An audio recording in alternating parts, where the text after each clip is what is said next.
कर दे तो फरिश्ते मुझे दोज़ख के हवाले। अरे होठों पे जो आका का मेरे नाम न होता। सुभान अल्लाह, सुभान अल्लाह, बहुत खूब भाई, माशाअल्लाह। लेकिन अभी आपका दमिश्क में क़याम था, उसी दरमियान एक और वाक़या पेश आया था। कबीले बनु अबस का यह कबीला वलीद इब्न अब्दुल मलिक के दरबार में आया, जिसमें एक शख्स नाबीना था। बादशाह वक्त ने पूछा कि तुम्हारी बीनाई कैसे गई, अपनी बीनाई के जाने की कोई वजह बताओ। मुझे लगता है कि आप इससे पहले सही जालिम थे।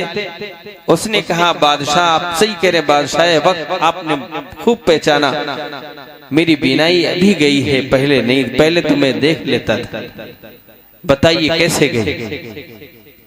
अब उसने अपना वाकया बताया कि बादशाह सलामत, एक रात में ऐसा मुहलिक सैलाब आया कि मेरा सब कुछ लूट के ले गया। ऐसा सैलाब आया कि मैं उसी सैलाब में लुट गया। मेरे पास खूब माल था, मेरे पास औलाद भी थी खूब, लेकिन वो सैलाब जब आया तो मेरी सारी औलादें उसी में हलाक हो गई, सारा माल भी। एक मेरा बच्चा बचा, एक मेरा बच्चा बचा, और एक मेरे पास ऊंट भी बिदक रहा था, इधर उधर भाग रहा था, और मेरा बच्चा भी बहुत छोटा था। बच्चे को बिठाकर मैं ऊंट की तरफ जाने लगा कि इसको कहीं महफूज जगह बांध दूं।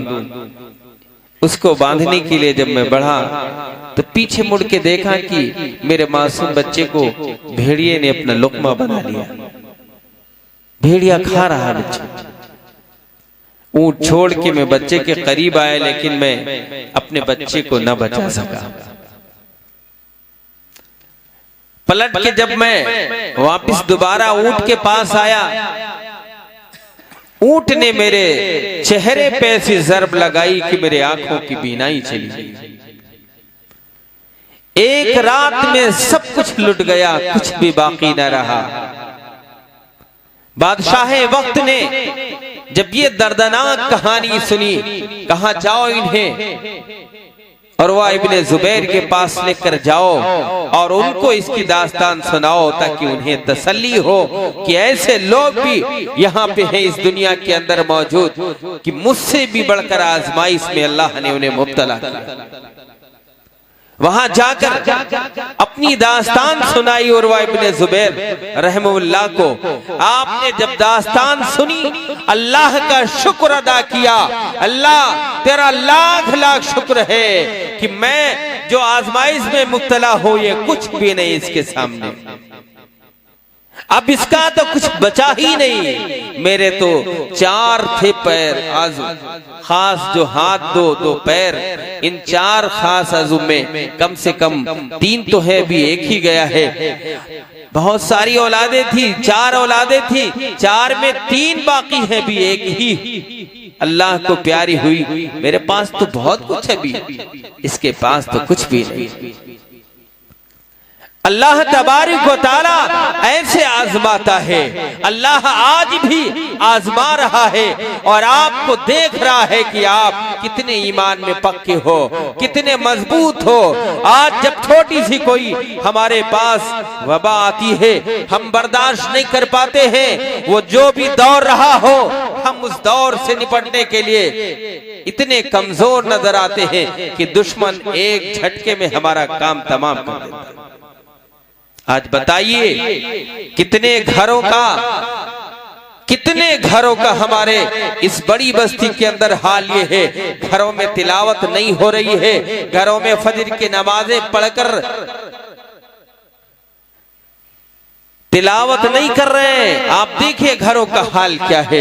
आप देखिए एक नौजवान बच्चा घर में कैसे रहता है, हमारे घर में हमारे बुजुर्ग कैसे रहते हैं, हमारे घर में हमारी माँ कैसे रहती है, हमारी बहन कैसे रहती है, सबका अंदाज ही बदल गया। जैसे वो मशरिकी मगरिबी लोग चाहते थे, अंग्रेज लोग, वैसा अंदाज आ गया। हम निपट नहीं पा रहे। आजमाइश में 100% फेल हो रहे हैं या नहीं हो रहे। आज हमें यह हद करना है। मुख्तसर से वक्त में अल्लाह ने जिंदगी दी है, तुम पे हालात अगर आए, उन हालात पे जमकर अल्लाह से शिकवा करो, मेरे खुदाया तूने मुझे आजमाइश पे डाला है, मेरे अंदर ताकत नहीं थी, लेकिन जब डाला है तो अल्लाह इस पे जमने की तौफीक दे दे। अल्लाह मेरे अंदर ताकत नहीं थी, इन बुराइयों का सामना करे, इन मजबूत ताकतों का सामना करे, लेकिन खुदा तूने दिया है, मेरे अंदर बर्दाश्त करने की भी ताकत दे। आप मांगिए अल्लाह से, रोइए अल्लाह के हुजूर और लड़िए उन परेशानियों से, उन हालात पे जमिए और बताइए दुनिया वालों को तुम्हारे वो तमाम तर फितने जो हमारे बीच में आए हैं, वो फितने जो आज हमें कभी नबूवत की शक्ल में, कभी कादियानों की शक्ल में नबूवत का दावा, कभी किसी शक्ल में, कभी किसी शक्ल में। हमारे अनपढ़ लोग तो बेचारे जान ही नहीं पाते क्या क्या कितने होंगे। बहरहाल मैं उस तरफ बिल्कुल नहीं जाना चाहता हूँ, लेकिन जो मोटी मोटी चीजें हैं, मुअज्जिन अजान देता है, आप और हम सब जानते हैं, अजान के होने के बाद नमाज होती है। हर मर्द पर जो बालिग है, हर औरत पर जो बालिग है, बताओ फर्द है या नहीं, पढ़ना चाहिए या नहीं पढ़ना चाहिए। 5 वक्त की नमाजें जो जरूरी है वो पढ़ना चाहिए या नहीं पढ़ना चाहिए। इसके बाद आपको रोजा रखना, हज करना, ज़कात देना, ये जो बुनियादी चीजें हैं ये करना चाहिए या नहीं। कब इससे कब निकलोगे, नवाफिल की तरफ कब आओगे। इस वक्त जो हम पे हाल है, इस वक्त जो परेशानी है, वो ये तकादा कर रही है मुसलमानों, आप अपने फराइज से निकलकर नवाफिल की तरफ आओ, नवाफिल की तरफ अपने अल्लाह से रिश्ता मजबूत करो, अपने रब से अपना रिश्ता मजबूत करके उस रब से शिकायत करो, उस रब से कहो, वो रब तुम्हारे हालात दूर कर देगा। लेकिन समझ में नहीं आता, अल्लाह ने मादी करीब के अंदर हमें झटका भी दिया, हमें आजमाया भी और जांचा और यूं समझाया कोरोना काल से कि अगर मैं चाहूं तो ये जो तुम्हें आजादी है दीन पे चलने की, ये भी मौक़त कर दूं, कुछ वक्त के लिए मौक़त करके अल्लाह ने दिखाया भी, तब भी समझ में नहीं आया। हमारे मस्जिदें आलीशान बनी है, लेकिन दाखिल होकर नमाज पढ़ने की इजाजत नहीं। ऐसी वबा हमारे बीच में फैली है कि हम मस्जिद में जमा होकर नमाज नहीं पढ़ सकते, एक जगह जमा होके प्रोग्राम नहीं कर सकते, अल्लाह और उसके रसूल की बातें नहीं सुन सकते। ये सारे हम पे हालात अभी बहुत जल्द आए, ये कोई पुरानी कहानी नहीं है, ये हमारे पीछे कोई तारीख नहीं बयान करने वाले कर रहे हैं, बल्कि हमारा अपनी आंखों से देखा हुआ। आपने भी देखा, हमने भी देखा, सबने देखा। अब इस मौके को गनीमत समझना। अल्लाह ने आजादी दी है, अल्लाह ने हमारे पास मुकम्मल तरीके से आजादी देकर हमारे पास उलमा, हुफाज और कुर्रा का वक्त भी दिया है, मदरसे भी दिए हैं। अगर कोई मसला दरकार हो, दरपेश हो, तो आप जाइए अपने उलमा से रुजू करके पूछिए जो भी मसला है। तंबोर तो बहुत इल्मी जगह है माशाअल्लाह, यहाँ तो हर गली और हर घर के अंदर हाफिज और आलिम कारी है माशाअल्लाह। आप अमल करने की कोशिश करें। तो बहरहाल अल्लाह तबारक व तआला ने इंसान को जिंदगी और मौत का जो ये बीच का वक्त दिया है, ये सिर्फ इसलिए दिया है कि हम तुम्हें आजमाएं कि देखें कौन अच्छा है अमल में, अमल तुम कैसे करते हो, अच्छा करते हो, खराब करते हो, तुम्हें अख्तियार भी दिया अच्छा और खराब करने। अब अपना जायजा खुद ले ले, हम अच्छा कर रहे हैं या नहीं कर रहे हैं। 5 वक्त की नमाज जो फर्द है हमसे, वो अदा हो रही या नहीं हो रही। रोजा हम रख रहे हैं या नहीं रख रहे हैं। ज़कात दे रहे या नहीं दे रहे हैं, या दे रहे तो अंदाजे से दे रहे हैं। यही मदरसे वाले जब रमजान के मौके पर रसीद लेकर पहुंचते हैं तो रसीद कटाने के वक्त अक्सर ये हमारे बोल होते हैं, जो पिछली रसीद हो बना दो। बड़े बड़े मालदार जो हजरात हैं उनकी बात, पिछली रसीद 1000 की थी, ठीक है 1000 बना लो, कुछ कम ज्यादा नहीं, ठीक है ज्यादा नहीं, ठीक। तो शरीयत इस तरीके की ज़कात निकालने की इजाजत नहीं देती। आपकी ज़कात अगर कम बनी हो तो आप ज़कात कम दो, आपकी ज़कात अगर ज्यादा बनी है तो आप ज्यादा ज़कात दो। आपका जो माल कह रहा हो, जितनी आपके माल पे ज़कात बन रही हो आप उतनी दीजिए। अगर कम इस साल आमदनी है तो आप कम की रसीद कटाइए, आमदनी बढ़ गई है तो ज्यादा कर दीजिए। मेरा सवाल सिर्फ मेरे दिल के अंदर इस वक्त ये है, आपका जो खास अंदाज है, इस अंदाज से उलमा ये महसूस करते हैं कि आप ज़कात अंदाजे से निकालते हो, अपने माल के सही तायुन के साथ नहीं निकालते कि आपके माल आपके पास इतना है तो इसकी ज़कात इतनी बनेगी, अंदाज से निकालते हो, बस ऐसे निकाल लो। इसी तरीके से रोजे का हाल भी है। तकवा कैसे हासिल होगा? आप कम से कम खाना खाएं ताकि इबादत में दिल लगे। मगरिब के वक्त खाना इतना ज्यादा खा लिया, इतना ज्यादा कि अब तरावी नहीं पढ़नी। अब तरावी में इतनी सुस्ती आ गई कि अब तरावी कैसे जाए, बड़ा नशा खाना का चढ़ा कि बस अब तो सोने का दिल कर रहा है। इसी तरीके से सहरी के वक्त इतना खा लिया कि बेहतरीन आधा दिन तक कच्ची डकारें आती रही। अफ्तार में तलाफी माफात कर ली, सहरी में हिफ्ज़ मा तक़द्दुम खूब इश्तरा भर लिया। अब रमजान में जो रोजों का